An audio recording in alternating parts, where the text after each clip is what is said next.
주님 다시 사셨습니다, 여러분. 이 하루는 이 고백을 서로 또 하며 우리 가슴에 새기면 좋겠어요. 여러분, 왕가 사는 남자 혹시 보셨나요? 뭐 지금 1,500만이 넘었다고 그러는데 해외 동포까지 포함된 숫자겠죠. 왕가 사는 남자를 저도 가족들과 같이 함께 보았는데 그 영화를 보며 감동이 있더라고요. 그리고 단종이라는 그 왕의 삶에 대해서 생각하면서 야, 참 우리 한국 사람들이 그러한 죽음에 대해서 참 많이 애통해하고 가슴 치는 그 감정을 같이 느끼고 있구나, 그런 생각을 해보았습니다. 근데 어떤 프로그램에서 그 단종에 대한 죽음, 그 영화를 이렇게 소개하며 그 어떤 댓글 하나를 소개를 하더라고요. 근데 그 댓글 하나가 이런 댓글이었습니다. 500여 년 만에 전 국민이 단종의 장례를 치른 것 같다. 이런 댓글을 소개하는 거. 누군가 이 댓글을 올렸대요. 이 영화를 보면서 500년 만에 단종이 500년 전에 죽었으니까 500년 만에 그때는 장례를 치르는 일을 금지시켰거든요. 장례를 못 치렀어요. 무덤을 알지 못하고 나중에 이제 그 무덤을 찾아서 이제 지금의 릉을 만든 것이죠. 500년 만에 이 장례를 우리 온 국민이 함께 치른 것 같다라고 하는 그 얘기를 하는 것을 보고 역사 속에서 이 비극이 사람들의 마음 속에는 아주 깊이 이렇게 새겨져서 그것 때문에 이 영화가 계속 지금 흥행을 하고 있는 거 아닙니까? 사람들의 마음 속에 울리고 있다라는 거죠. 이 죽음이라는 것은 그토록 비통하고 또 힘들고 단절이고 깨어진 것 같아요. 마지막 희망의 줄을 아예 끊어버리게 만드는 것이 죽음이잖아요. 마지막 잡고 있던 줄을 끊어버리고 사랑했던 모든 것들과의 연결도 끊기게 되는 것. 그래서 이 세상의 가장 큰 비극은 결국 죽음입니다. 죽음을 넘어서는 비극은 없죠. 그 모든 것들은 죽음 아래에 있는 거죠. 아류라고 부르죠. 모든 이 세상에 있는 비극들, 슬픔과 절망과 좌절, 이런 것들을 곰곰이 곱씹어 보면 결국 죽음의 증상에 불과하고 그 죽음의 증상의 결국의 마지막은 뭐죠? 죽음이 있다라는 것입니다. 죽음은 여전히 우리 곁에 있어요. 현대 사회는 죽음을 밀어내고 없는 것처럼 얼마든지 우리가 이 죽음을 넘어서서 살 수 있는 인생인 것처럼 얘기하지만 죽음은 병실에 침대에서 여전히 있습니다. 지금 뭐 전쟁터에도 수없는 죽음이 있고 사고 현장에서 상실의 아픔 속에서 죽음은 우리를 여전히 지켜보고 있어요. 그리고 우리 누구도 먼저 누가 먼저일지 모릅니다. 젊은 사람일지 나이가 들었다고 해서 그것을 우리가 분명하게 내가 먼저다, 내가 먼저가 아니야 말할 수가 없는 거죠. 그런데 또 우리가 이 죽음이라는 것을 겪지 않는다고 하더라도 죽음이 그러면 없을까? 우리에게는 생각해보면 가만히 생각해 봅시다. 숨을 쉬고 있다고 해서 죽음이 없는 건 아닌 것 같아요. 살아있다고 말할 수 없는 순간들이 많지 않습니까? 관계 속에서도 어떤 상황 속에서도 살아있다고 말할 수 없는 그런 삶들이 있죠. 관계가 깨어진 곳, 생동감으로 가득 차야 될 공간이 무너져 내린 곳, 건강한 삶이 꽃피어야 될 곳에 어두움이, 죽음의 증상이 드러나고 있는 곳들이 있습니다. 살아야 할 것들이 정작 생기를 잃고 침묵 속에 잠겨 있는 곳들도 참 많죠. 우리는 그걸 마주하면서 이게 죽음이라는 것이 단순히 그냥 죽어서 죽는 게 아니라 우리의 삶에 문득 찾아온 여러 가지 상황들 속에서도 우리는 죽음이라는 것이 얼마나 강력한가라는 것을 맛보게 되죠. 이 살아있다는 것은 뭔가? 결국 살아있다는 것은 생각해보면 관계 맺는다는 것 같아요. 살아있음의 증상은 관계 맺고 서로 영향을 주고받고 서로 대화되는 것 같아요. 서로를 느끼고 서로를 통해 존재의 의미를 발견하고, 그게 이제 또한 살아있다라는 것, 그런 의미가 되지 않겠습니까? 예수님도 제자들에게 있어서는 그런 죽음을 맞이한 거예요. 모든 것이 깨어져 버린 거예요. 그 따뜻한 온기도 이제 없어요. 예수님은 더 이상 따뜻한 온기를 느낄 수 없는 존재가 되어버렸어요. 대화도 나눌 수 없고, 실제로 예수님과 함께 꿈꾸었던 그 꿈들은 이제 다 사라져 버린 거죠. 제자들에게 있어서 또 예수님을 따르던 사람들에 있어서 죽음은 단순히 그냥 관계 끝만 끝난 게 아니라 꿈을 꿀 수 없는 상태로까지 되어버린 거죠. 이게 그러니까 이 죽음이라는 것이 가져다 주는 파급력은 단순히 한 사람과 한 사람이 관계를 맺는 것을 넘어서서 마치 우리가 그동안 꿈꾸고 소망했던 일들까지도 없애버리는 것입니다. 제자들에게 있어서 또 여인들에게 있어서 그 뒤로는 이제 아무런 소망이 없는 거죠. 오늘 1절에서도 우리 같이 한번 읽어볼까요? 1절입니다. 같이 읽어보겠습니다. 시작.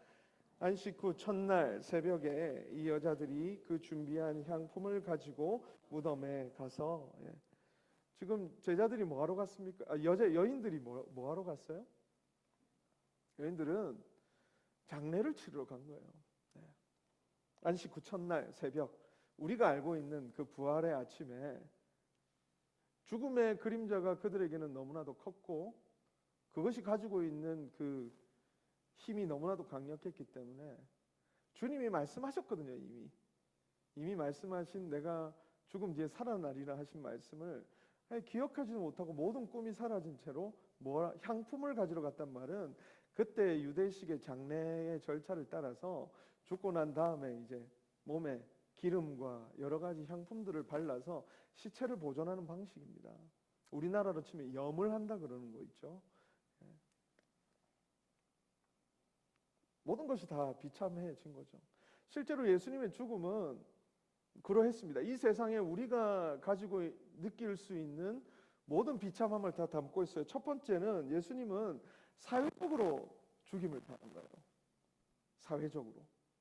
세상의 그 어떤 사람으로부터도 뭔가 지지나 인정을 받지 못한 상태로 당시의 지도자들, 당시의 재판장들에 의해서 철저하게 죄인이라고 하는 그 판결을 받고 사형을 당하고 죽었습니다. 백성들은 어떠한 모습이었어요? 십자가에 못 박으라 라고 모든 사람들이 얘기했습니다. 그리고 심지어 이렇게 얘기하죠. 당시에 아주 악독한 악한 강도 살인자가 있었는데 그 사람을 풀어주랴 예수님을 풀어주랴 하니까 차라리 예수님을 십자가에 못 박으라고 할 만큼 예수님은 그 사로부터 벌음을 받게 되었죠. 제자들도 다 도망가 버린 것입니다. 얼마나 외로웠을까? 여러분, 이 현대사회의 가장 큰 아픔 중에 하나가 외로움이라 그러더라고요. 그래서 영국에는 우리 장관들이 있잖아요. 그리고 부서들이 있는데 그 부서 중에 하나가 외로움 부가 있대요. 왜냐하면 그 정도로 그게 삶의 문제가 되는 거죠.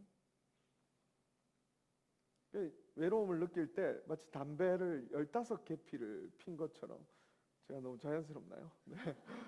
15개 피를 핀 것처럼 그 정도의 고통이 바로 외로움에서 찾아온다 그러더라고요. 관계가 깨어져 버린 그 외로움과 슬픔과 고뇌가 예수님의 죽음 안에 묻어 있는 것이죠. 여인들이 참 귀한 것 같아요. 지금도 여기 여인들이 참 믿음이 좋으신 여인들이 많잖아요. 그래서 여인들의 믿음이 참 귀합니다. 그런 와중에 이 여인들은 그래도 뭐하러 온 거예요? 예수님의 장례를 위해서 거기 왔어요.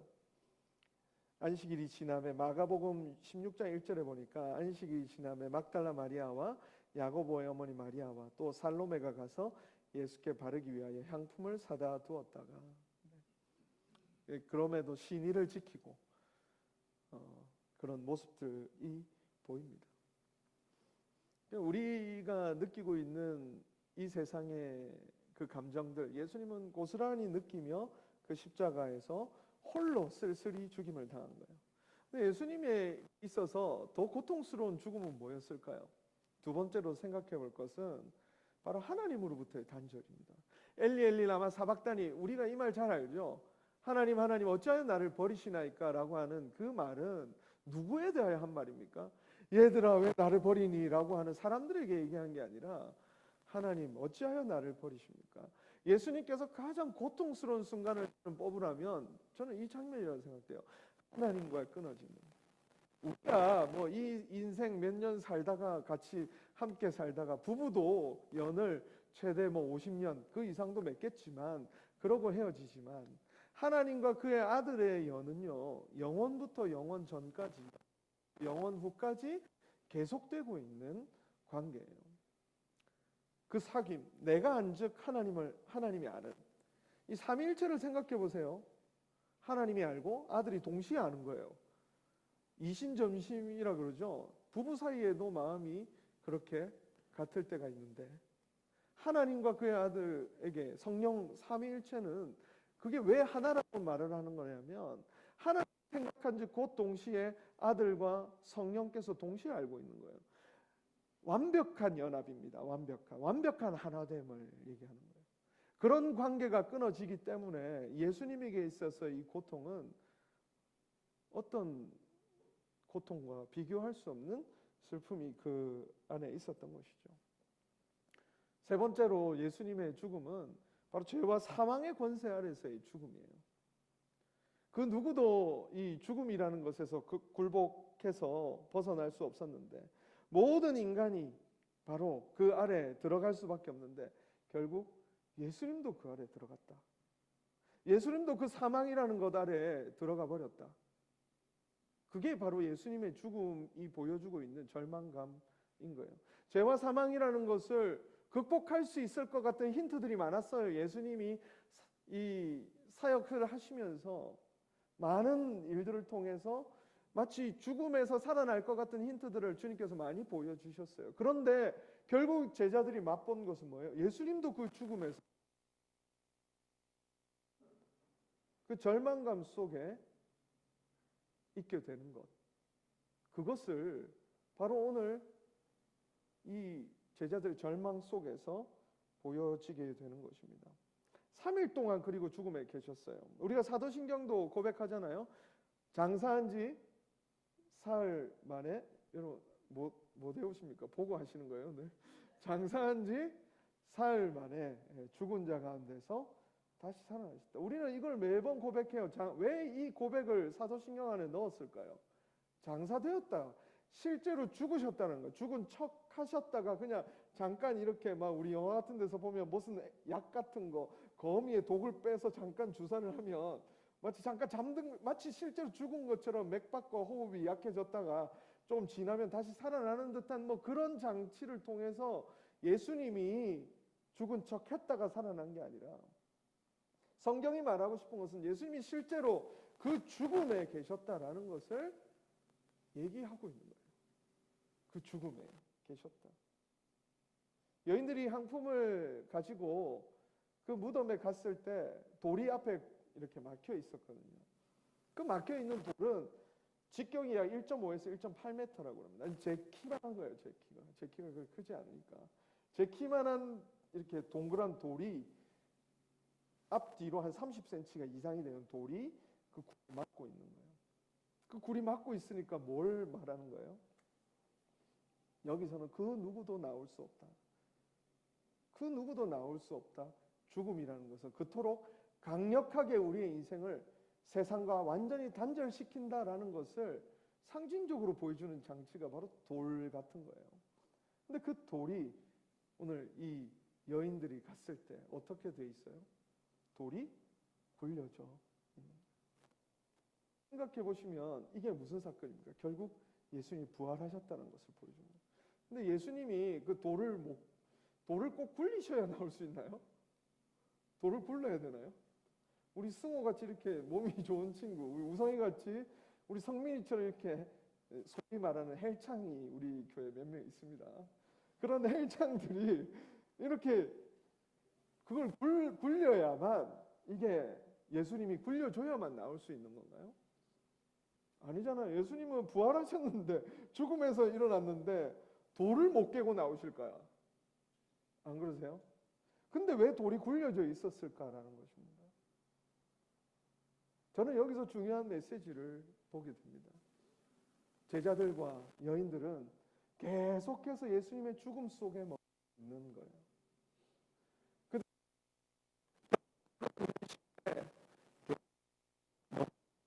마이크가 잘 안 들리시죠? 잘 들리십니까?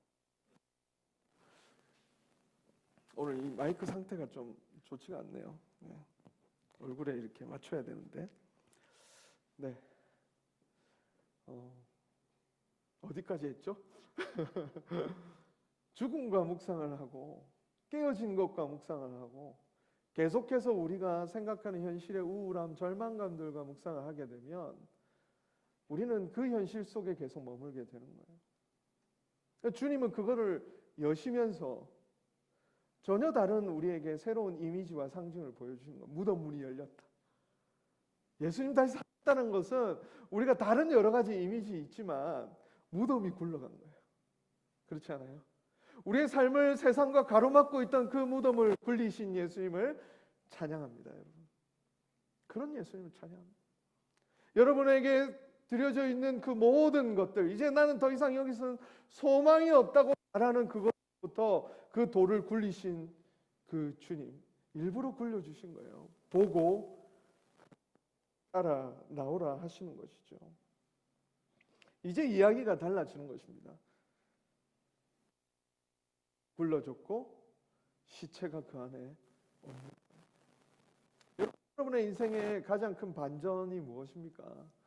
저는 얼마 전에 제가 계속 이제 청년들이 이제 아는 청년들이 많으니까 청년들에게 계속해서 기도의 제목이 있는데 그거는 자매들의 경우에 보통 결혼 때문에 이제 남자친구가 좀 생겼으면 좋겠다. 목사님 어떻게 좀 찾아주세요.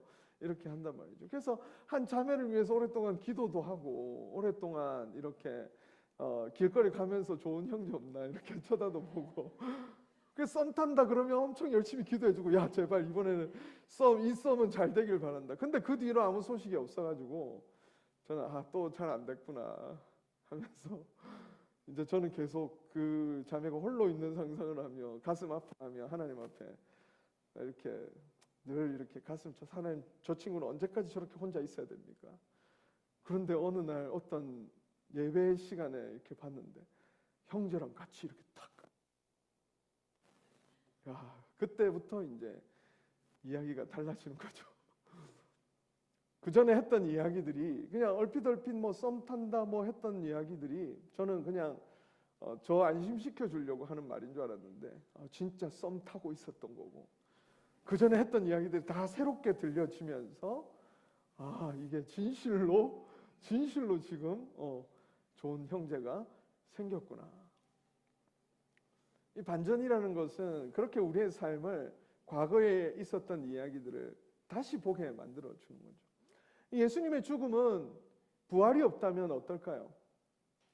완전히 처절한 인생이 보여줄 수 있는 가장 비참한 죽음을 보여주는 죽음이라고 말씀을 드렸습니다. 그거는 이 세상의 그 어떠한 것과 비교할 수 없는 죽음이었죠. 그런데 예수님 부활하심으로써 그 죽음의 의미가 완전히 달라진 거예요. 예수님은 어떻게 죽으신 것입니까? 사회적 죽음이 역전된 거예요. 매장당하시고 사람들로부터 버림을 받으셨던 것이었는데 부활하심을 통해서 무엇이 바뀐 거예요? 세상의 판결, 세상의 평가가 완전히 잘못되었다는 것을 주님께서 보여주시고 증명해 주신 것입니다. 우리는 그것이 제일 두렵잖아요. 사회적 평가가 너무 두렵습니다. 신앙생활을 하다가도 더 무서운 것이 뭐냐 이러면 하나님이 아니라 어쩌면 직장에서의 상사, 직장에서의 평가, 사람들이 나를 바라보며 대하는 그 태도가 더 무섭게 느껴지죠. 그럼 부활이 오늘 우리에게 말해주는 것은 그것이 그렇게 무서운 것이 아니라는 것을 얘기해 주죠. 더 위대한 하나님의 그 평가가 남아있다 여전히. 우리가 부활을 묵상하며 생각하는 것은 그것입니다. 때때로 사람들이 무섭고 이 세상에서 살아가는 사회적 관계의 무너짐이 우리는 참 두렵지만 우리에게 있어서 그 죽음이 그 죽음이 끝이 아닐 거라는 것을 우리는 희미한 소망을 갖고 나올 수 있도록 주님께서는 바로 그 길을 여신 것이죠. 부활을 통해 세상이 내린 유죄 판결을 뒤집고 이제 버림받은 예수가 세상의 주인이었음을 우리에게 공식적으로 선포를 해주신 것이 부활입니다. 부활이 없이는 예수님의 그야말로 죽지만 그것에서 끝나지 않았던 것이죠. 그리고 하나님과의 단절이라고 느꼈었어요. 그 죽음은, 그죠? 버림 사건이라고 생각하는 죽음이었습니다. 그런데 여러분, 이 단절이 그게 아니라 우리를 향해 쏟아져야 될 그 진노가 그의 아들에게 다 쏟아짐으로써 모두 해야 될, 우리가 지불했어야 될 죄의 삭스로 그 죽음으로 지불했어야 될 것들을 예수께서 다 지불하였음이 증명된 사건이 또한 부활이라는 것이죠. 여러분, 이거 생각해 보실 수 있겠어요?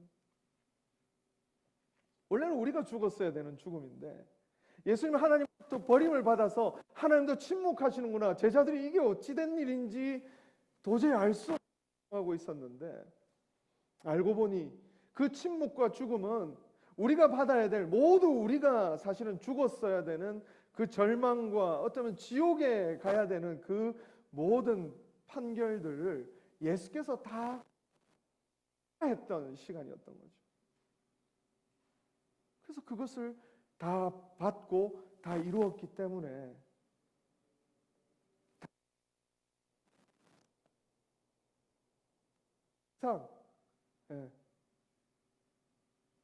죄의 대가를 그 누구도 치르지 않아도 되는 그 죽음이었다는 것이 새롭게 우리에게 알려지기 시작하는 것이죠. 그래서 이것을 영수증이라고도 어떤 목회자는 얘기를 하더라고요.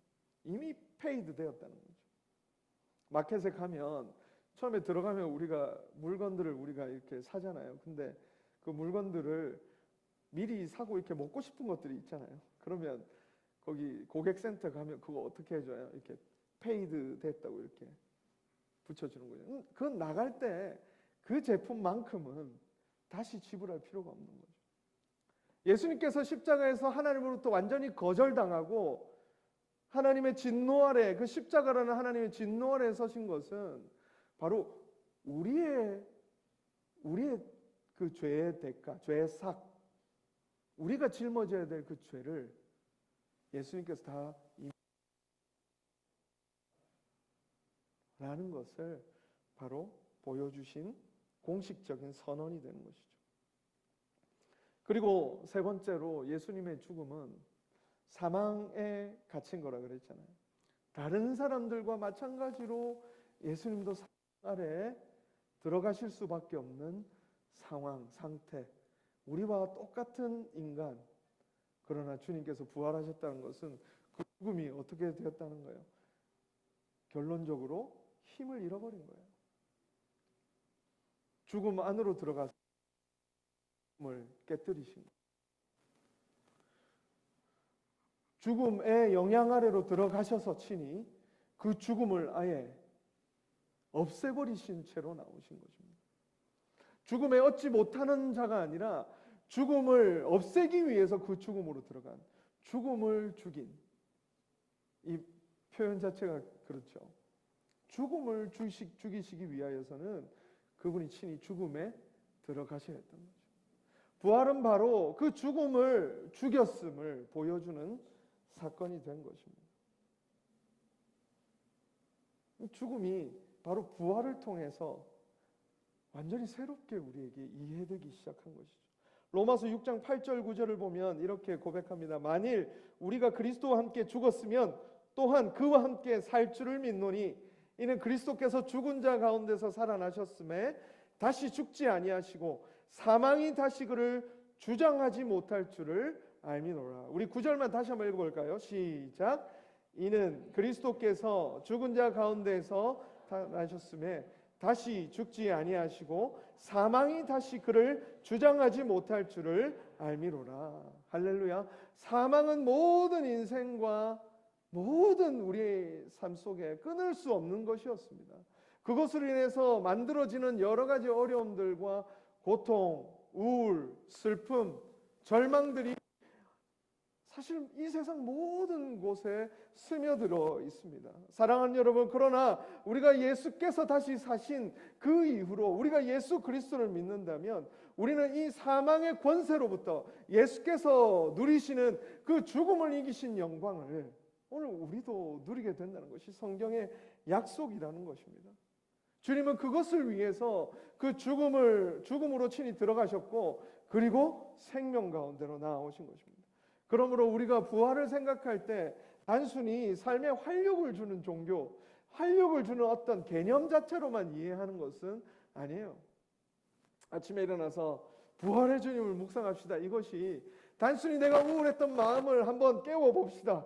주님 부활하셨습니다. 이렇게 여러분에게 뭔가 리프레시를 주기 위한 어떤 메시지가 아니에요. 실제로 값을 치룬 것임을 믿을 수 있기를 축복합니다. 실제로 예수께서 십자가에서 죽으심이 우리가 죽어야 했던 그 진노를 이미 다 마신 사건임을 여러분 기억할 수 있기를 바랍니다. 부활은 그것을 증명해 주는 거예요. 우리가 원래 하나님과 원수되었지만 부활은 무엇을 우리에게 증명해 줍니까? 이제 우리는 하나님과 원수가 아니라 우리는 하나님과 화해했습니다. 하나님과 이제 그 관계가 회복이 되었습니다. 죽음의 증상은 관계를 깨어놓는 것이라고 그랬죠. 그 누구도 하나님과 다이렉트로 관계를 맺을 수 없는 이 세상의 한계가 바로 죽음이 들여진 상태에 궁극적인 보이지 않지만 모든 사람들은 그걸 보지 못하지만 영적으로 모든 사람들은 하나님과 깨어져서 하나님을 볼 수 없는 상태인데 이 부활은 우리로 하여금 무엇을 알게 해주냐면 이제 우리는 어느 곳에 있든 나이가 많든 적든 돈이 많든 적든 신분이 귀하든 천하든 그것과 상관없이 그리스도 예수 안에 있는 그 생명은 오늘 우리가 하나님의 백성으로 그분과 다이렉트하게 우리는 관계를 맺을 수 있는 다시 생명의 삶으로 나아갈 수 있게 되었다라고 하는 바로 보증, 개런티가 되는 것입니다. 헬로벤에 오면서 여러분 캐나다 오면서 헬로벤에 다 한 번씩 다 들어가 보셨죠? 저도 막 헬로벤에 가입하려고 막 댓글 막 쓰고 포스팅도 올려야 되고 막 그래가지고 재미도 없는데 재밌다 그러고 죄송합니다. 제 포스팅에 상처받으신 분이 저는 막 그래서 알렌 레이크 가가지고 여기가 배다 뭐 이런 얘기도 쓰고 그랬어요. 근데 이 헬로벤이 우리에게 보여주는 건 뭐예요? 아, 저렇게 살면 캐나다에서 잘 살 수 있겠구나 라고 하는 그 활력을 불어넣어 주는 거죠. 저렇게 하면 그래 내 이 힘들고 어렵지만 살 수 있겠구나. 교회 가라 그러더라. 교회 가니까 또 사람들도 만나고 좋구나. 근데 반대로 교회 때문에 상처받는 사람도 많아요, 여러분. 물어보면 전부 교회 갔다가 거기서 막 상처 많이 받아서 요새는 교회 잘 안 나갑니다. 뭐 이런 분들도 참 많아요. 어쨌든 각설하고. 헬로벤이 우리에게 주는 그 유용함들이 있죠. 영어 공부할 때도 영어 공부 잘한 사람들 이야기 들으면 막 그거 들으면 우리가 갑자기 막 동기가 막 모티베이션이 생겨가지고 막 열심히 할 수 있을 것 같은 거죠. 그러나 여러분 우리가 다시 한번 생각해야 됩니다. 부활은 그런 모티베이션을 주는 정도가 아니에요. 새로운 생명이 우리 안에 역사하기 시작하는 겁니다. 예수 그리스도를 믿고 그분을 진실로 받아들이기 시작하는 사람은 예수의 생명에 참여하게 되는 것입니다. 그리스도의 영이신 성령께서 오셔서 어떤 일을 하십니까? 그분의 죽음이 나의 죽음이 되고 그분의 다시 삶이 나의 삶이 되게 하는 그 영광을 주님께서 허락해 주신 것을 여러분 믿게 되시기를 바랍니다. 누리시기 바라요. 바라옵고 원하옵기는 여러분 이곳에 그 누구도 계속 사망의 권세 아래서 그 냄새를 맡으며 살아가시는 분이 없기를 축복합니다. 여러분 우리는 계속 그 냄새가 찾아와요. 그러면 어느 순간 그거에 질식해요. 그러면서 생각의 고리가 끊어져 버리고 그것에 완전히 몰입되어 버립니다. 저도 이 부활의 설교를 해야 되는데 얼마나 제 지난 주일 이전부터 말씀을 정해놓고 계속 묵상을 하는데 이상하게 제 지난 주만큼 인생에서 힘들었던 주가 없는 것 같아요. 몸에 활력이 없고요. 생각도 막 굳어버리고, 주님 제가 이 상태로 어떻게 부활을 상상할 수 없는 그 상태, 정말 오랜만에 또 그런 상태를 경험한 것 같아요. 육신도 마찬가지로. 그래서 갱년기인가?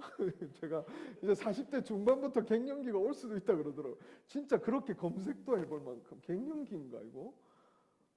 생각부터 시작해서 육신의 상태까지 도저히 상상할 수 없는 그 상태에 사람이 완전 그야말로 그냥 빨아놓은 걸레처럼 이렇게 축 처져 있었네요.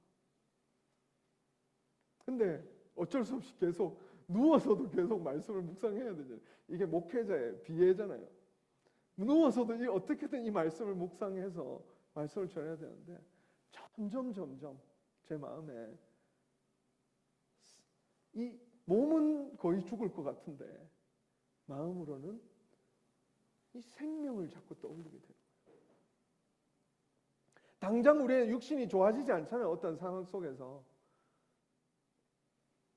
그러나 내 영혼이 살아있음을 조금씩 느낍니다. 물론 우리는 육신의 지배를 계속 받습니다. 그래서 피곤함이 우리를 엄습해요. 안 좋은 생각들이 찾아오면 그것이 계속 우리를 막아섭니다. 그러나 동시에 일어나고 있는 일이 무엇인지 한번 생각해 보십시오. 예수 그리스도를 주로 받아들인 사람의 마음속에는 점점 그 악과 선이 싸움을 벌이기 시작합니다. 내 마음에 살아있는 그 생명이 죽음의 능력과 계속 싸우기 시작합니다.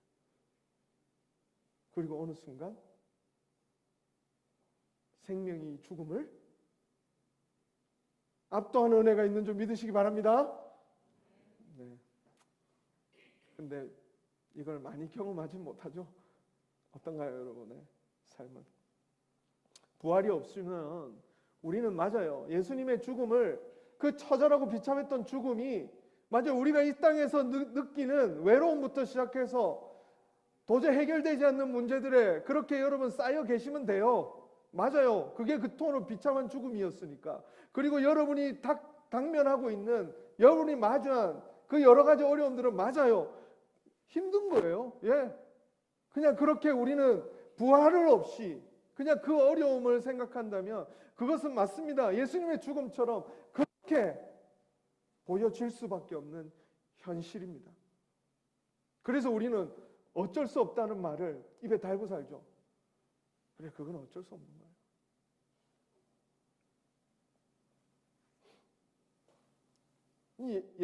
여인들을 향하여서도 5절에 보니까 여인들이 두려워 얼굴을 땅에 대니 두 사람이 이르되 어찌하여 살아있는 자를 죽은 자 가운데서 찾느냐. 계속 죽은 자를 찾는. 그리고 뒤에 엠마오로 가는 두 제자들의 모습도 나오거든요. 24장에 보면 24절, 20절, 21절에 보면 우리 대제사장들과 관리들이 사형 판결에 넘겨주어 십자가에 못 박았느니라. 우리는 이 사람이 이스라엘을 속량할 자라고 바랐노라. 이뿐 아니라 이 일이 일어난 지가 사흘째요. 이들의 마음속에는 그 죽음의 냄새, 우리의 삶에 들여진 문제에 대한 그 심각성, 죽음은 도저히 극복할 수 없는 우리의 삶의 어려움이라고 하는 그 마음의 절망감에 계속 쌓여 있는 것입니다. 그러나 우리는 다시 선포하며 고백할 수 있길 바랍니다. 죽음은 우리를 지배할 수 없습니다. 할렐루야. 죽음은 절대 우리를 지배할 수 없습니다. 죽음의 증상도 마찬가지입니다. 우울이든 슬픔이든 여러분 좌절이든 절망감이든 비관적인 미래를 자꾸 생각하게 떠올리든 우리 이제 청년들 지금 대학생들 파이널 기간이거든요. 파이널의 압박이 밀려오는 그것이 여러분을 집어삼킬 수 없어요. 집어삼킬 수 없습니다. 종종 지죠. 그러나 다시 일어나면 됩니다. 예수 믿는 사람들에게 여러분 가장 중요한 것은 넘어지지 않는 것. 너무 좋습니다. 넘어지지 않는다면 여러분 너무 좋겠습니다. 그러나 예수 그리스도를 믿는 사람, 특별히 부활의 능력을 아는 사람들의 삶에서 우리가 배우고 익히고 살아가야 될 방법은 넘어질 때 일어나는 거예요. 일어나는 법을 배우는 거예요. 기독교 신앙은 넘어지지 않는 것도 가르칩니다. 그러나 더 중요하게 가르치는 것이 있습니다. 뭐냐면 넘어졌을 때 일어나는 법입니다. 그걸 배우시기 바랍니다. 절망에 넘어질 수 있어요. 왜? 그토록 비참하니까. 우리가 그것을 처음 맞닥뜨릴 때 그토록 아프고 힘드니까.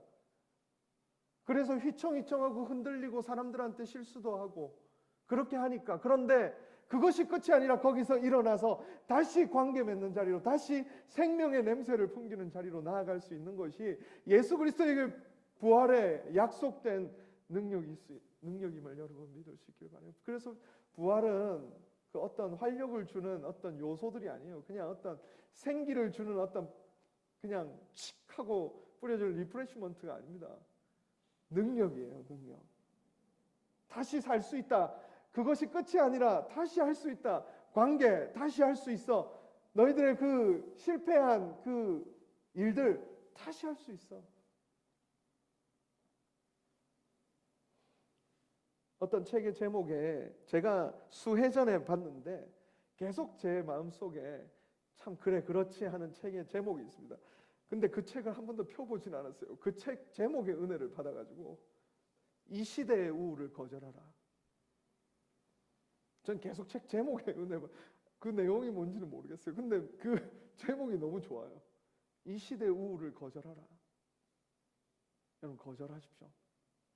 그거 여러분과 어울리지 않는 거예요. 이 시대가 주는 그 우울감들이 있어요. 세상을 어떻게 계속 규격화시키죠. 여러분들이 좋은 인간이면 이거 갖추고 있어야 돼 하면서 자꾸 요구해요. 여러분들에게. 그걸 규격화시켜 박스화시킨 거예요.